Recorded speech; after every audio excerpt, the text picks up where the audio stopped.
Şeyx Sədum oyun kitabında Əmir Əl-Möminindən rivayət edir ki, mən və Fatimə getdik Peyğəmbər sallallahu aleyhi və səlləmin evinə. Daxil olduq, gördük Həzrət Peyğəmbər ağlayır, şiddətlə ağlayır. Sual olub bilirdik, niyə belə bu qədər şiddətlə ağlayırsan? O gecə əzablar gördüm. Özü çox çətin əzablar gördüm. Nə idi bu əzablar? Bir gördüm ki, qadının saçından asırlar, beyni qaynayır.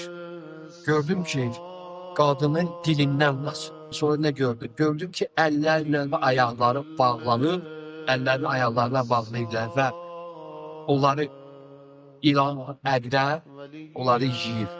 Sonra nə gördüm? Ya Resulullah, gördüm ki, bir qadın deməli, o, kar cəhənnəmdədir. Bir də gördüm ki, deməli, mıxırıblar, burnundan çıxır. Əzablarını görmüşəm, qadınların əzablarını. Sayır. Sonra öz əhdiliyəni görmüşəm. Gördüm ki, deməli, başı, it başı, bədəni, bədəni.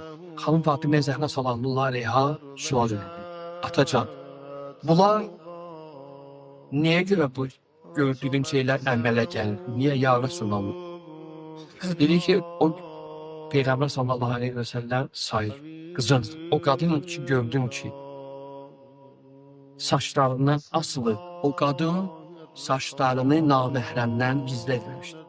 O qadın ki, dilindən asıl bu şeydi, öz ərinə dili ilə əzab edir. Diqqət edin, namaz qılar, oruç tutar, insan zar, amma əzab edir neyinə? Ərinə. Filan şey al, onu şeylər, aləmi vurur bir-birinə imkanı yoxdur. Bir gün xanım Zəhra sallallahu aleyha ki, artıq evlənmişdilər, Həzrəti xanım Zəhra Peyğəmbər deyir, ya Fatimə, Həzrət Əlidən onun imkanı olmayan şeyləri istəmək. Sonra bir qadın gördüm ki, onu sinəsindən asırlar. Nədir? Ərinə tabi olmadığına görə. Gördüm ki, ayaqlarından açırlar, onu nə üçün? Ona görə ki, icazəsiz evdən, yəni ərindən icazəsiz evdən eşiyə çıxır. Sonra, deməli, öz yiyən halda, onun nə əzabı var? Bu dünyada nə eləmişir?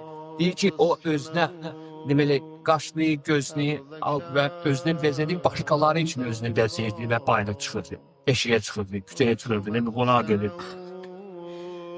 Sonra gördüm ayaqlar əllərindən bağlıdır. Niyə görə?